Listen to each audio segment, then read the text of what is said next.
క్రీస్తునాథుని యందు ప్రియమైన దేవుని ప్రజలారా, ప్రభునామమున మీ అందరికీ కూడా శుభాభివందనాలు. స్వచ్ఛమైన ప్రేమ, నిర్మలమైన మనస్తత్వం, ఉన్నతమైన క్షమాగుణం మన ఆయుధాలైనప్పుడు ఈ లోక విషయాలను, శరీర వాంఛలను, వస్తు వ్యామోహాలను తృణప్రాయంగా భావించాలి.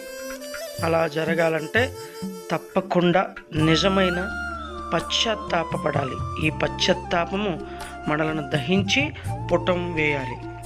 ఓ దేవా, ఈ పాపాత్ముని కరుణింపుము అని ఆర్థించిన సుంకరి వలె మనము దేవుణ్ణి వేడుకోవాలి. అదే విధముగా నీ రాజ్యములో ప్రవేశించినప్పుడు నన్ను జ్ఞాపకముంచుకో అని ప్రభువు శిలువ చెంత ప్రాధేయపడిన దొంగవాని వలె మనందరము కూడా ప్రార్థన చేయాలి. తద్వారా దేవుడు మనకి స్వచ్ఛమైన మనసును దయచేస్తాడు. ఈ స్వచ్ఛమైన మనసే ఆనందాన్ని, మహదానందాన్ని దయచేస్తుంది. మరి ఆనందాన్ని మనం పొందుకోవాలి అంటే హృదయ పరివర్తనలోనే ఈ ఆనందం అంతా ఉంది. మనల్ని మనం తగ్గించుకోవడంలో ఆనందం ఉంది.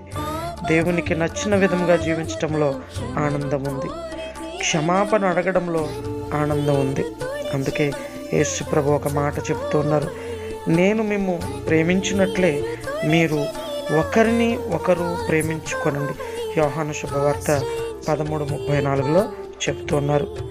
మరి ఈ యొక్క ఆజ్ఞ ద్వారా ఒకరిని ఒకరు మనం ప్రేమించుకొని దేవునికి మరింతగా దగ్గరయ్యి ఈ తపస్సు కాలంలో ఈ యొక్క మంచి జీవితానికి బాటలు వేసుకుందాం. అలాగే మనము చేసే ఉపవాసము దేవుడు ఇష్టపడే ఉపవాసంగా ఉండాలి. అందుకే దేవుడు చెప్తూ ఉన్నాడు, నేను ఇష్టపడు ఉపవాసం ఇది. మీరు అన్యాయపు బంధములను విప్పుడు, ఇతరుల మెడ మీదకెత్తిన కాడిని తొలగింపుడు, పీడితులను విడిపింపుడు, వారిని ఎట్టి బాధలకు గురి చేయకుడు. యెషయా 58:6 చాలా చక్కని మాట.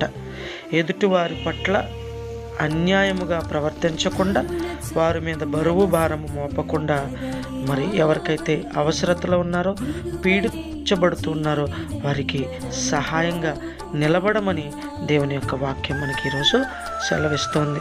కావున ప్రియమైనటువంటి దేవుని వారలారా, ఈ యొక్క తపస్సు కాలంలో దేవునికి ఇష్టమైనటువంటి కార్యాలను చేస్తూ దేవునికి మరింతగా దగ్గరై మన దైనందిన జీవితంలో ఆనందాన్ని, సంతోషాన్ని పొందుకుందాం. స్వచ్ఛమైన మనసు ద్వారా మహదానందాన్ని పొందుకుందాం. ప్రార్థన. క్షమాపణకు మూలాధారమైన మా ప్రభువా, మా దీన ప్రార్థనను ఆలకించి మా బలహీనతలపై పోరాడే శక్తిని అనుగ్రహించండి.